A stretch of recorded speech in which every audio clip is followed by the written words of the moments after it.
and distinguished IAS fellows.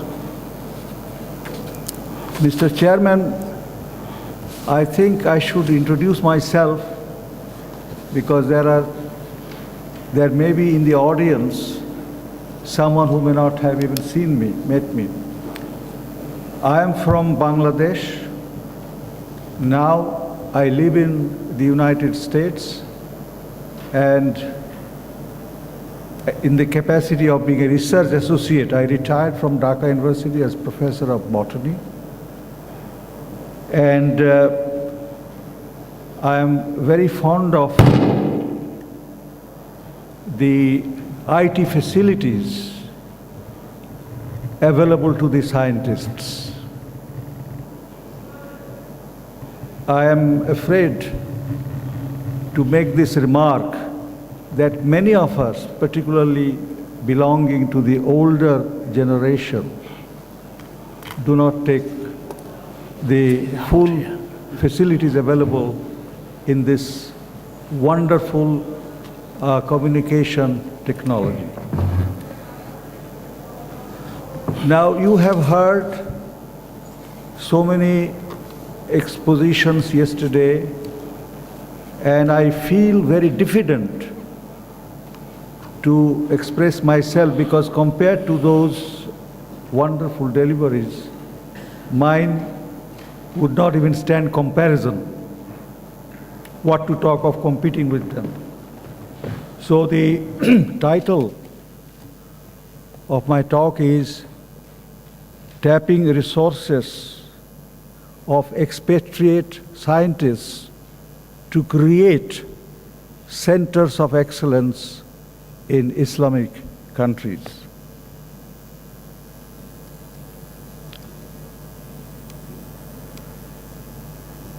Now, I don't need to tell you about the brain drain that started from mid-80s in the Indian subcontinent. And to prevent that brain drain, they created in Pakistan what is called Ministry of Non-Resident Pakistani. And then in India, there is a ministry called Ministry of Non-Resident India, NRI. Now in Bangladesh we have a ministry which is not really comparable to Ministry of Non-Resident Pakistan or India, because that is called Ministry of Expatriates, Welfare and Overseas Employment, Government of Bangladesh. While the objective of NRP and NRI are more or less on the same line, the one of Bangladesh is different and aimed at helping Bangladeshis to get employment and deal with matters relating to their welfare.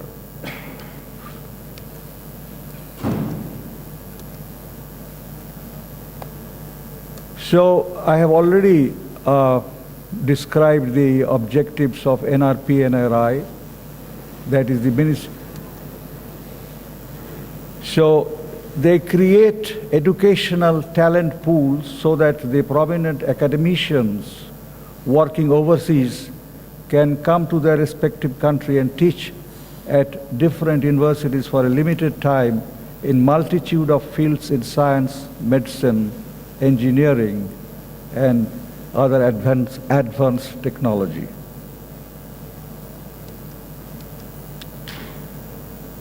Now, I have, in my long life, I've realized one thing, that although many of us do not like to return to our mother countries, but the majority of us, they like to serve their country at least part-time on a specific assignment. Towards achievement of that goal, a Ministry of Non-Resident Nationals be created in Islamic countries where such a function does not exist, more or less as it exists in Pakistan or India. So that is my appeal to this august assembly and through you to Islamic World Academy of Sciences.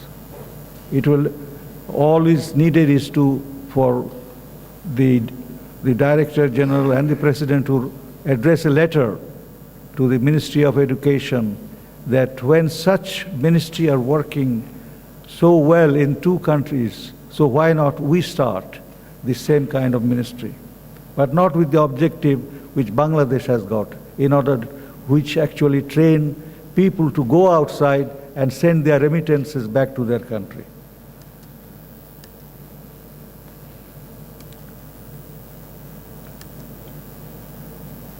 So maybe the situation is the same in the majority of Islamic countries, and that is, unlike developed countries, learned bodies in Bangladesh, for instance, Bangladesh Academy of Sciences, Bangladesh Association for Advancement of Science, monodisciplinary organizations have no voice whatsoever in shaping the scientific policies of the government. Sometimes they consult individual scientists and their opinion, which may or may not influence the decision of the government. Let us compare the role of public between some Asian countries. When the Indian government announced and released their biotechnology policy, for 6 weeks, believe me, for 6 weeks the Indian biotechnology policy was posted on their website, inviting public opinion, including industry representatives, academia, NGOs. As many as there were 300 responses. Majority came from the students, and these suggestions were incorporated in the document, in the final document. So, in Bangladesh, the document was the same document on national biotechnology policy, was released, was gazetted, without referring the document before its release to the public, to NGOs, and particularly to the biotechnology community. So at that time, this organization about which will be talking about, which is called NOB, it stands for Global Network of Bangladeshi Biotechnologists. How it came into being, some Bangladeshi scientists working in the United States approached me whether a website linking the activities of Bangladeshi biotechnologists could be launched. This was in July 2004. And my esteemed colleague, Professor Azad, I actually wrote a letter to him that, look, I've been requested to launch such a website. What do you think of it? So he supported me wholeheartedly, and also I consulted a few more, and they all said that, yes, it might serve our purpose in influencing the decision of the government. This is the website which was launched in October 2004, and we had only 10 forum members at that time. But now, believe me, we have as many as 200 members, each with their CV and a picture and 5 important publications. So based on that, we created a database. For instance, if any one of you wants to know how many Bangladeshi are working in the field of cancer biotechnology. So if you, in that search engine which we have created, if you put just cancer, 11 names will be retrieved, each with their CV. Now really, this kind of information will be very invaluable for anyone in the governments or in industry, or which will include pharmaceuticals, because that information they can utilize in making a project and submit it to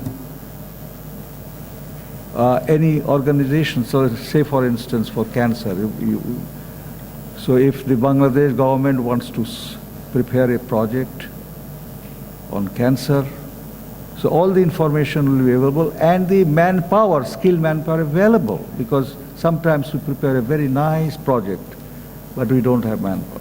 And of course sometimes we hire foreign nationals. But the main difference, you will all agree with me, is that the foreign nationals are not conversant with the conditions of our country. And they charge 3-4 times more than what a national will charge. So we'll achieve two objects. One, we'll get our own nationals who will work more avidly. And secondly, the government, it will cost less, a fraction of a cost compared to what they would have otherwise required to pay to a foreign national. Okay, go back. I think it will not work. Yes. You want to make So, presentation?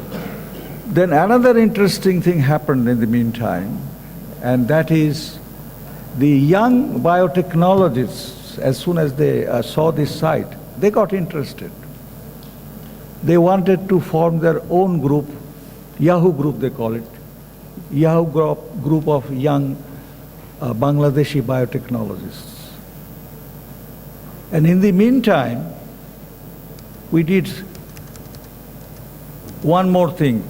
We actually made an announcement through our website that when these expatriates visit their countries, would they be interested to give a seminar talk or help any institution which are trying to set up a laboratory or give a short course?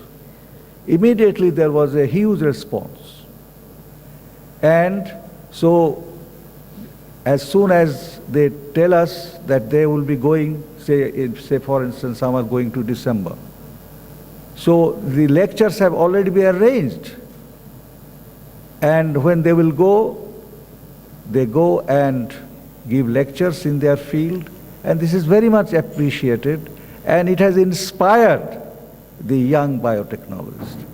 They used to think that, oh, in Bangladesh probably we don't have any competent persons. But now they know that Bangladeshis are working all over the world, and some of them, like Professor Azad, who is here, they have actually got worldwide recognition. So that gives them the impetus to acquire cutting-edge knowledge in biotechnology. Sorry for this.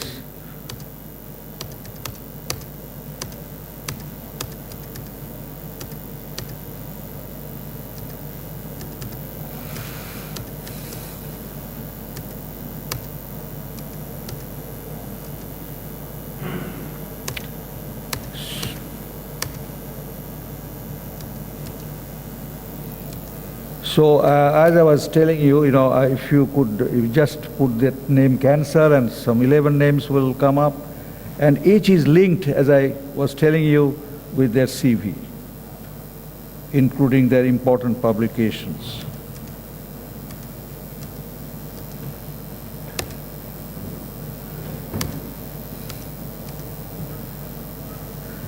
So the reasons why this site has become popular is that it highlights the achievements of the scholar, including awards and their future plans, and a list of their 5 important publications. It publishes their views on important biotech issues and publicizes their academic activity, seminars they give while they're in Bangladesh. And while we are doing that, the newspaper, they got also interested in our activity, and they published it. And as you know, when any news is published in the developing countries, the government takes notice of it. So we got recognition from the government in the sense that when some of the NOB members, they wanted to discuss the national biotechnology policy, the principal secretary of the Prime Minister, he said, yes, we would like to discuss with NOB members about the biotechnology policy and how they can be modified to the economic benefit of the country.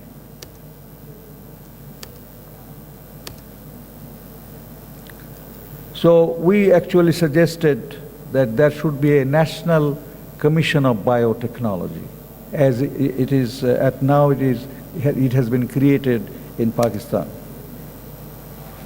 Then we also suggested that there should be partnership between National Institute of Biotechnology, private and public universities. Now, why this is so? The pay structure, unfortunately, unlike India and Pakistan, unfortunately in Bangladesh, the pay structure of scientists is so low that no expatriates wants to come even to work part-time. So what we have suggested to NOB, that if partnership is created between the NGOs like BRAC, and there are so many other pharmaceutical companies, Square, and National Institute of Biotechnology, then these expatriates will get good pay from the private industries, NGOs, and at the same time, their expertise will be utilized in the research work.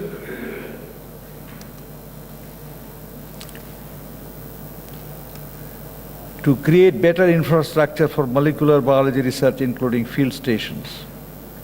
So we have proposed partnership, and they will be discussed soon. Then another thing which might interest some of the participant countries, establishment of Millennium Institute for Biotechnology. Now, very conducive atmosphere has been created due to the initiative taken by Third World Academy of Sciences. They actually have convinced the World Bank to give a loan up to $35 million for the establishment of a science discipline.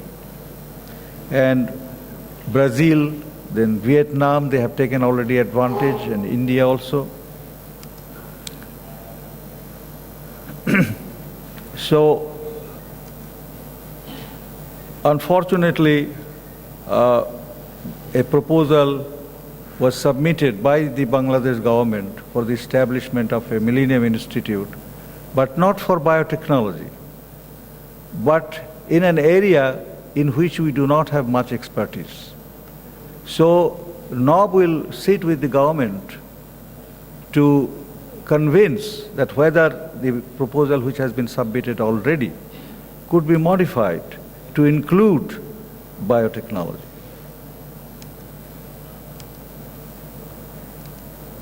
Now you will be surprised that the cost of running a website of this kind is only $500 per year. And we spend this amount in hiring a domain, hiring a webmaster, and cost of internet service provider. The reason being that, for instance, I'm an IAS fellow, I thought that I should give something to my country. Instead of expecting the country to give me, I should give something. And I have the pleasure of saying here in front of the Director General of ISESCO, I did discuss with him, that if ISESCO takes initiative to create such a website throughout the Muslim Ummah, we can join. That way,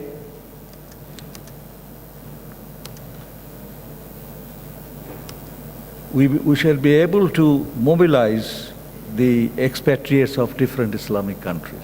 And we will know that who are working. 5 minutes. Okay. So what I have said has been able to influence the policy decision of the government, which until now ignored the opinion of the learned bodies of Bangladesh. And this is true. This is a scenario which you will see almost all Muslim countries, that the government does not like to listen to the scientists as such.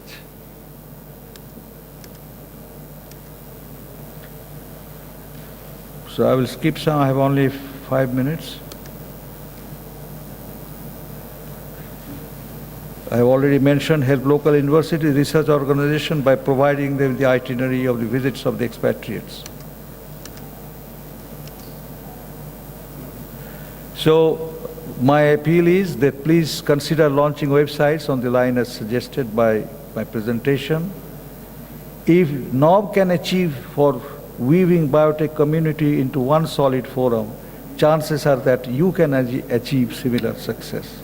By doing so, you may be able to discover and mobilize the great expatriate resources for the promotion and development of S&T in your own country. I have already mentioned it in my talk earlier that IAS may help, and then I will add ISESCO to this, to launching such websites. In the end, I would like to thank the organizers and IAS for providing me this golden opportunity of coming over to this beautiful city, Ankara, and giving me an opportunity to present my humble views to the August Assembly. So thank you very much. Thank